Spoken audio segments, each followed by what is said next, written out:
Hello guys, welcome back to my YouTube channel stitch in time. आज हम आपके साथ करीना कपूर की इस वायरल ड्रेस की कटिंग एंड स्टिचिंग को शेयर करने वाले हैं। अगर आप मेरे चैनल पर नए हैं तो मैं आपको बता दूं, मैं इस तरह की रिक्रिएशन वीडियोस लाती रहती हूं। सो गाइस, चलिए वीडियो को स्टार्ट करते हैं और देख लेते हैं कि हमने इस ड्रेस को रिक्रिएट करने के लिए क्या क्या मटेरियल को यूज़ करा है। हमने यहाँ इनर शर्ट को डिज़ाइन करने के लिए ये टिश्यू फैब्रिक का यूज़ करा है और ये 2.25 मीटर्स है और इसका टेक्सचर इस तरह से होता है। और इसी शर्ट की लाइनिंग के लिए हमने 2 मीटर्स कॉटन फैब्रिक लिया है। और अपर शर्ट को डिज़ाइन करने के लिए हमने यहाँ पर 2.5 मीटर आइवरी कलर का प्योर कॉटन सिल्क का फैब्रिक लिया है। और देखिएगा, इसका टेक्सचर इस तरह से होता है। जब हम इससे अपर शर्ट को डिज़ाइन करेंगे तो इसका लुक बहुत अच्छा आएगा। और देखिएगा, ये आइवरी कलर में दुपट्टा हमें एग्जैक्ट सेम मिल गया था। और गाइज, इसकी पाइपिंग की डिज़ाइनिंग के लिए हमने ये रस्ट कलर का फैब्रिक लिया। ये क्रेप फैब्रिक है। गाइज, जब आप पाइपिंग के लिए फैब्रिक लेंगे तो ध्यान रखना है कि उसमें कलर ना आए, इसलिए हमने क्रेप फैब्रिक का यूज़ करा है। इसकी स्लीव्स का डिज़ाइन गाइज मुझे पर्सनली बहुत ज़्यादा अच्छा लग रहा था और मुझे इसको एकदम सेम रिक्रिएट करना था, तो इसीलिए मैंने सारी लेसेस को 1 मीटर ही लिया है। बस वो सीक्वेंस वाली लेस जो है, जो हमने फर्स्ट नंबर पे दिखाई है, वो वाली हमने लेस को 2.5 मीटर लिया है। बाकी सारी हमने 1 मीटर लेसेस लिए हैं, क्योंकि इसी तरह से इसमें डिज़ाइनिंग की हुई थी, तो हमें उसको डिज़ाइन करने के लिए इस तरह की लेसेस की ज़रूरत थी। और ये टैसल्स जो थे वो हमें अपर शर्ट में और दुपट्टे में डिज़ाइनिंग के लिए चाहिए थे, तो हमने ये गोल्डन कलर के टैसल्स का यूज़ करा है। अब हम जिस तरह से सिंपल कुर्ते की कटिंग करते हैं, उसी तरह से हम इनर शर्ट की कटिंग करने के लिए लाइनिंग वाले फैब्रिक को इस तरह से फोल्ड करते हुए सेट कर लेंगे। और फैब्रिक को स्ट्रेट करने के लिए एक स्ट्रेट लाइन ड्रॉ कर लेंगे। उसके बाद हम 3 इंच पर जितनी भी आपको नेक लाइन रखनी है, तो हमने यहाँ 3 इंच पर नेक लाइन लिए। 3 इंच पर नेक लाइन लेने के बाद हमने 7 इंच पर शोल्डर को इस तरह से मार्क कर लिया है। 7 इंच पर इस तरह से शोल्डर को मार्क करने के बाद इस तरह से हम 1 इंच शोल्डर को डाउन करेंगे और डाउन करने के बाद इस नेक लाइन से मिला देंगे। जब हम इस तरह से शोल्डर को नेक लाइन से मिला देंगे तो ये हमारा बैक शोल्डर की मार्किंग रेडी हो जाएगी। अब हम फ्रंट शोल्डर की मार्किंग करेंगे, तो उसके लिए हमने जहाँ पर 3 इंच पर मार्क करा था, वहाँ पर इस तरह से रखते हुए पहले 1 इंच पर मार्क करेंगे और उसके बाद 3 इंच पर नेक लाइन को मार्क करेंगे। जितने हमने बैक शोल्डर की ली थी उतनी ही फ्रंट शोल्डर की लेंगे इस तरह से, और एक स्ट्रेट लाइन ड्रॉ कर देंगे। स्ट्रेट लाइन ड्रॉ करने के बाद हम फ्रंट शोल्डर को भी 1 इंच ही डाउन करेंगे, जिस तरह से हमने बैक शोल्डर को करा था। अब हम 7.5 इंच पर आर्म होल को मार्क करेंगे, 13 इंच पर वेस्ट को मार्क करेंगे और 20.5 इंच पर हिप को मार्क करेंगे। अब हम सारी मार्किंग पर इस तरह से स्ट्रेट लाइन ड्रॉ कर लेंगे। गाइस, ये आपको अपनी बॉडी मेजरमेंट के अकॉर्डिंग मार्किंग करनी है, लेकिन अगर आपका मीडियम साइज़ है तो आप सेम इसी तरह से मार्क कर सकते हैं जितना हमने मार्क किया है। ये सारी मार्किंग करने के बाद इसकी लेंथ हमने फुल ली है। जितना भी हमारे पास फैब्रिक था हमने पूरी लेंथ ले ली है। हमारी 40 इंचेस आ रही है, तो हमने इस तरह से 40 इंचेस इसकी फुल लेंथ ले ली है। 6.5 इंच पर इस तरह से फ्रंट क्रॉस को मार्क कर लेंगे और 9.25 इंच पर हम बस्ट को मार्क कर लेंगे। और इसकी मार्जिन आप अपने अकॉर्डिंग ले सकते हैं। हमने यहाँ 1.5 इंचेस की मार्जिन ली है। अब हम इस तरह से फ्रंट क्रॉस को ब्लैक शेपर की हेल्प से शेप दे देंगे और उसके बाद फ्रंच कर्व की हेल्प से फ्रंट आर्म होल को शेप दे देंगे। अब हम इस तरह से आर्म होल के सेंटर को मार्क करेंगे। आर्म होल के सेंटर को मार्क करने के बाद जहाँ पर हमारा सेंटर आ रहा होगा वहाँ पर हम इस तरह से मार्क कर लेंगे। मार्क करने के बाद वहाँ पर हम जहाँ हमने मार्क किया है वहाँ पर हम 0.75 इंच इस तरह से मार्क करेंगे और जहाँ पर हमने 0.75 इंच मार्क करा वहाँ तक इस तरह से हम हाफ लाइन ड्रॉ कर लेंगे। और उसके बाद इस तरह से हम फ्रेंच कर्व की हेल्प से बैक आर्म होल को भी शेप दे देंगे। अब हम इस तरह से 8 इंच पर वेस्ट को मार्क करेंगे और 10 इंच पर हिप को मार्क करेंगे। और हम बॉटम जो है हमेशा हिप से हाफ इंच एक्स्ट्रा रखते हैं। हमारा हिप 10 इंच है, हमने बॉटम 10.5 इंचेस लिया है। इस तरह से सारे मार्किंग वाले पॉइंट्स को मिला देंगे और उसके बाद मार्किंग वाले पार्ट की कटिंग कर लेंगे।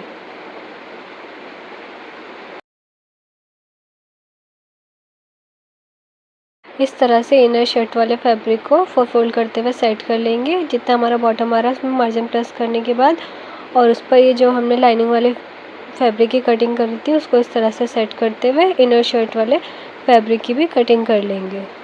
सो गाइस, अब हम अपोज शर्ट वाले फैब्रिक की कटिंग करेंगे, यानी श्रग वाले पार्ट की कटिंग करेंगे। तो उसके लिए हम नेकलाइन उतनी लेंगे जितने हमने इनर शर्ट के लिए ली थी। तो हमने 3 इंच ली थी, तो इसमें भी 3 इंच लेंगे और 7 इंच इस तरह से शोल्डर को मार्क कर लेंगे और इसे भी हम 1 इंच इस तरह से शोल्डर को डाउन कर देंगे। शोल्डर को डाउन करने के बाद इस तरह से नेकलाइन से शोल्डर को मिला देंगे। लेकिन जो हमने आर्म होल लिया था, जितना हमने शर्ट में लिया था उससे थोड़ा सा लूज़ लेंगे। तो हमने शर्ट में 7.5 इंचेस लिया था, तो हम यहाँ 7.75 इंचेस इस तरह से आर्म होल को मार्क कर लेंगे। और वेस्ट लाइन तो हमारी वही 13 इंचेस रहेगी जितने हमने इनर शर्ट की रखी थी। और हिप को भी हम 20.5 इंच पर इस तरह से मार्क करेंगे। गाइस, क्योंकि ये लाइट कलर का फैब्रिक था इसीलिए मैंने इसमें बहुत ही लाइट मार्किंग की है, लेकिन मार्किंग मैंने उसी तरह से की है जिस तरह से हमने इनर शर्ट की करी थी। तो इस तरह से हमने फ्रंट क्रॉस को 6.5 इंच पर मार्क करा है, बट हमने बस्ट को यहाँ 9.5 इंच पर मार्क करा है, क्योंकि हमने इनर शर्ट में 9.25 इंचेस लिया था। तो हमने अपर शर्ट में यहाँ 9.5 इंचेस थोड़ा सा लूज़ लिया है और हमने यहाँ मार्जिन 1.5 इंचेस ही ली है। और हमने जितनी भी मार्किंग इनर शर्ट में करी थी उससे हम अपर शर्ट को यानी श्रग को थोड़ा सा लूज़ मार्क करेंगे। तो यहाँ हमने बस्ट को 9.25 इंच पर मार्क कर लिया और शोल्डर जिस तरह से हमने इनर शर्ट की मार्किंग की थी उसी तरह से हमने इस पर भी पूरे शोल्डर की सेम उसी तरह से मार्किंग की है। उसके बाद हमने वेस्ट लाइन को 8.5 इंचेस पर इस तरह से मार्क करा है और मार्जिन हमने 1.5 इंचेस ही ली है। और हमने हिप वाले पार्ट को यहाँ 11 इंचेस लिया है, वहाँ हमने 10 इंचेस लिया था। तो यहाँ थोड़ा सा हम लूज़ रखेंगे, तो हम 11 इंचेस इस तरह से मार्क कर लेंगे। और बॉटम वाला जो पार्ट रहेगा यहाँ पर वो थोड़ा सा एक्स्ट्रा रहेगा। तो हम जितना भी हमने 4 फोल्ड करा हुआ है, ये हमारे जितना भी आ रहा होगा, हमारे यहाँ 14 इंचेस आ रहा है, तो हम इस तरह से 14 इंचेस पर मार्क कर लेंगे बॉटम को और इस तरह से सारी मार्किंग को एक साथ स्केल की हेल्प से मिला देंगे। और गाइस, में जो साइड वाला फैब्रिक बचेगा उससे हम स्लीव्स की डिज़ाइनिंग करेंगे। और अब हम इस तरह से मार्किंग वाले पार्ट की पहले कटिंग कर लेंगे। शर्ट का लाइनिंग वाला पार्ट है, हमने इस तरह से बॉटम वाले पार्ट को नीचे फोल्ड कर लिया है। अब हम इस तरह से सेंटर से पहले इसको और फैब्रिक को एक साथ जॉइन कर लेंगे। यहाँ से जब हम सेंटर से जॉइन कर लेंगे, देखिएगा इस तरह से हमने सेंटर से जॉइन कर लिया है। अब हम इस तरह से इक्वल फैब्रिक को दोनों को बिठाते हुए इस पर साइड में भी स्टिचिंग लगा लेंगे, रफ स्टिच। अब हम कैनवस पे नेक की शेप को ड्रॉ करेंगे। तो उसके लिए हमने 3 इंचेस विड्थ ली है और 3.5 इंचेस इसकी लेंथ ली है। अब हम इस तरह से स्ट्रेट लाइन ड्रॉ कर लेंगे पहले और इस तरह से एक बॉक्स बना लेंगे। बॉक्स बनाने के बाद हम इस तरह से पहले जैसा हमने दिखाया यहाँ पर 2 इंचेस पर इस तरह से मार्क करेंगे और यहाँ पर जो विड्थ लेंगे उसकी 1.5 इंचेस का इस तरह से मार्क करते हुए एक बॉक्स बना लेंगे। जहाँ पर हमने स्मॉल बॉक्स को ड्रॉ करा है वहीं पर उसी के स्टार्टिंग में इस तरह से हम हाफ इंच पर मार्क करेंगे और उसके बाद इस तरह से नीचे एक हाफ सर्कल ड्रॉ करेंगे और उसके बाद जिस तरह से हम राउंड नेक को ड्रॉ करते हैं उसी तरह से ड्रॉ कर लेंगे। इस तरह से 0.75 इंच का मार्जिन लेते हुए शेप की कटिंग कर लेंगे। जो करीना ने ड्रेस वेयर की है उसमें इसी तरह का नेक लाइन है। अब हम इस नेक को फैब्रिक पर इस तरह से रखते हुए पहले स्टिच कर लेंगे और उसके बाद इसको कुर्ती के फ्रंट साइड रखते हुए इस तरह से स्टिच कर लेंगे। नेक को स्टिच करने के बाद इस तरह से 0.75 इंच का मार्जिन लेते हुए इसकी कटिंग कर लेंगे और इसमें छोटे छोटे से कट्स लगा लेंगे। गाइस, जो हमारी बेसिक कुर्ती होती है उसके बाद हमने सेम उसी तरह से जिस तरह से बेसिक कुर्ती की स्टिचिंग करते हैं उसी तरह से स्टिचिंग करनी है। अगर हम वो वाला प्रोसेस भी दिखाते हैं तो वीडियो बहुत ज़्यादा लेंदी हो जाती है। जिस तरह से हमने बेसिक कुर्ती को हम रेडी करते हैं उसी तरह से उसके बाद हम इसको रेडी कर लेंगे। अब हम इस तरह से स्लीव्स की कटिंग करेंगे जिस तरह से हम बेसिक स्लीव्स की कटिंग करते हैं। तो हमने यहाँ लेंथ जो ली है हमारी लेंथ 21 इंचज़ है। हमारी स्लीव्स की जो टोटल लेंथ है वो 21 इंचज़ है और हमने 1 इंच इसमें मार्जिन ऐड करी है क्योंकि हमारा बैक नेक 0 है। 0 मतलब हमारा अगर 3 इंच 4 और 5 इंचज़ है तो हम उसे 0 नेक बोलते हैं। 4.5 इंच पर स्लीव्स को शेप देने के लिए मार्क करेंगे, 10.5 इंच पर एल्बो को मार्क करेंगे और इस तरह से और सारी मार्किंग पर स्ट्रेट लाइन ड्रॉ कर लेंगे। 2.5 इंच पर इस तरह से मार्क करेंगे।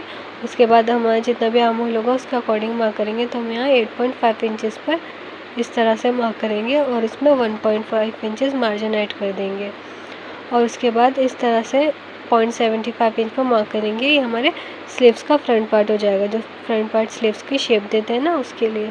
उसके बाद हम 5.5 इंचज़ पर इस तरह से एल्बो को मार्क करेंगे और इसमें 1 इंच मार्जिन ऐड करेंगे और हमने स्लीव्स की जो बॉटम लिया है वो 5 इंचज़ लिया है और 1 इंच मार्जिन ऐड कर दिए और उसके बाद इस तरह से हम स्लीव्स को राउंड शेप दे देंगे और यहाँ स्लीव्स के फ्रंट पार्ट को भी इस तरह से शेप दे देंगे और उसके बाद हम आर्म कर्व की हेल्प से साइड में स्लीव्स की शेप देने के बाद इस तरह से स्लीव्स की कटिंग कर लेंगे। अब हम स्लीव्स पर पाइपिंग अटैच करेंगे तो उसके लिए हमने रस्ट कलर वाले फैब्रिक से इस तरह से एक स्ट्रिप की कटिंग कर ली है जिसकी विड्थ हमने 2 इंचज़ ली है। अब हम इस तरह से डबल फोल्ड करते हुए स्लीव्स को रॉन्ग साइड रखते हुए ये वाली स्ट्रिप को इस तरह से अटैच कर लेंगे। जैसे हमने दिखाया इसी तरह से अटैच कर लेंगे। अटैच करने के बाद इस तरह से हम उसको राइट साइड टर्न कर लेंगे। राइट साइड टर्न करने के बाद पाइपिंग को टर्न करने के बाद इस तरह से स्टिच कर लेंगे। उसके बाद सबसे पहले हम ये वाली लेस को पाइपिंग के पास बिल्कुल अटैच करेंगे, बिल्कुल भी गैप नहीं देंगे, बिल्कुल इक्वल रखते हुए इस तरह से जैसे हम दिखा रहे हैं इसी तरह से ये वाली लेस को हम अटैच कर लेंगे। गाइस इसमें हम डबल स्टिच लगाएंगे। इसके बाद हम इस तरह से इसको टर्न करते हुए एक स्टिच और लगा लेंगे। जैसा हमने सिर्फ वीडियो में एक ही स्टिच दिखाई है क्योंकि अगर हम डबल स्टिच दिखाते तो वीडियो बहुत ज़्यादा लेंदी हो जाती, तो हम डबल स्टिच कर लेंगे। उसके बाद हम ये वाली जो सीक्वेंस वाली लेस है हमारी उसको हम स्टिच करेंगे। तो ये वाली लेस को हमने सिंगल इस पर एक ही स्टिच लगाई है हमने। उसके बाद हम ये वाली गोल्डन वाली लेस को इस तरह से अटैच करेंगे, इसमें भी हमने डबल स्टिच लगाई है। उसके बाद हम ये वाली लाइट गोल्डन वाली लेस को इस तरह से बिल्कुल बराबर रखते हुए बिल्कुल भी गैप नहीं देंगे, उसको भी इस तरह से स्टिच कर लेंगे और इसमें भी हम डबल स्टिच लगा लेंगे। उसके बाद हम ये वाली डार्क गोल्डन वाली लेस को इस तरह से रखते हुए अटैच करेंगे। गाइस हमने ये ध्यान रखना है एक लाइट और एक डार्क को इसमें हमने डिज़ाइन करना है, एक साथ हमें या तो डार्क नहीं लगानी है लाइट नहीं लगानी है। उसके बाद हम दोबारा से ये वाली सीक्वेंस वाली लेस को इस तरह से रखते हुए अटैच करेंगे क्योंकि जो करीना का डिज़ाइन है उसमें ये सीक्वेंस वाली लेस को 3 बार लगाया हुआ है, इसलिए हम भी इसको 3 ही बार लगाने वाले हैं। और सीक्वेंस वाली लेस लगाने के बाद ये जो हमारा लाइट गोल्डन जिसे हम पानी गोल्ड भी बोलते हैं उसको इस तरह से रखते हुए अटैच करेंगे। गाइस इसमें भी हम डबल स्टिच लगाएंगे, बिल्कुल इक्वल रखते हुए हम इसको अटैच कर लेंगे। और उसके बाद इसमें भी हम इस तरह से जैसे हम बता रहे हैं डबल स्टिच लगा लेंगे। उसके बाद हम ये वाली लेस को यूज़ करेंगे क्योंकि गाइस जो करीना का लुक है उसमें ये वाली लेस डबल लगी हुई है, तो हम इसमें भी डबल लगाएंगे। तो हम इस तरह से रखते हुए अटैच कर लेंगे और इस पर भी हम डबल स्टिच लगा लेंगे। उसके बाद ये वाली हम गोल्डन वाली लेस को लेंगे, उसको भी हम इसी तरह से डिज़ाइन करते हुए ये वाली लेस को भी डबल स्टिच लगाते हुए अटैच कर लेंगे। उसके बाद हम गाइस ये वाली जो गोटा है इसे गोटा बोलते हैं, ये 1/2 इंच का है, इस तरह से रखते हुए हम ये वाली लेस को भी अटैच कर लेंगे जो गोटे वाली लेस है।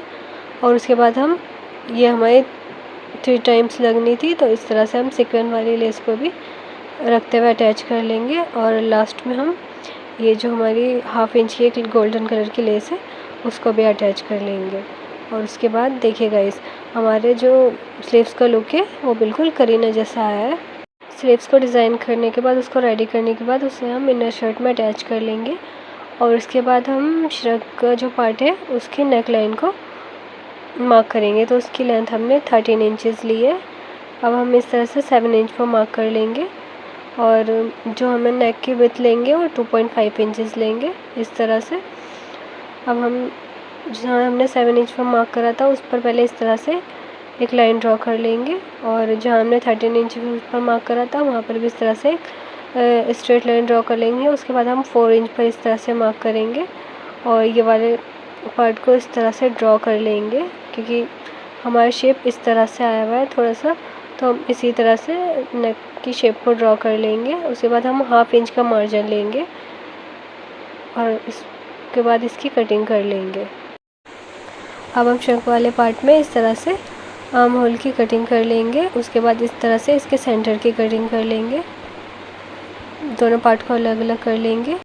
अब हम इस तरह से नेक को रस्ट कलर वाले फैब्रिक पर पेस्ट कर लेंगे और उसके बाद इसके सेंटर पर इस तरह से मार्क करने के बाद श्रग की तरह इसकी भी कटिंग कर लेंगे।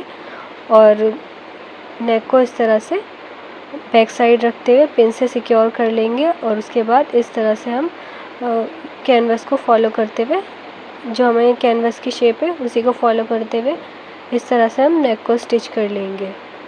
आई होप आपको ये वीडियो पसंद आई होगी। अगर वीडियो पसंद आई तो प्लीज़ वीडियो को लाइक करें, इस वीडियो को अपने फ्रेंड्स के साथ शेयर करें और कमेंट करके बताएं कि आपको ये डिज़ाइन कैसा लगा है। सो गाइज़, ये वीडियो बहुत ज़्यादा लॉन्ग हो गई। अगर मैं इसमें श्रग की डिज़ाइनिंग को ऐड करूँगी तो ये वीडियो और ज़्यादा लेंथी हो जाएगी। तो इंशाल्लाह नेक्स्ट पार्ट में हम आपके साथ इसकी श्रग की फुल डिज़ाइनिंग शेयर करेंगे और दुपट्टे की डिज़ाइनिंग भी शेयर करेंगे कि किस तरह से मैंने इसकी कंप्लीट डिज़ाइनिंग की है। तो मिलते हैं इसके नेक्स्ट पार्ट में। अपना बहुत ज़्यादा ख्याल रखिएगा और मुझे दुआ में याद रखिएगा।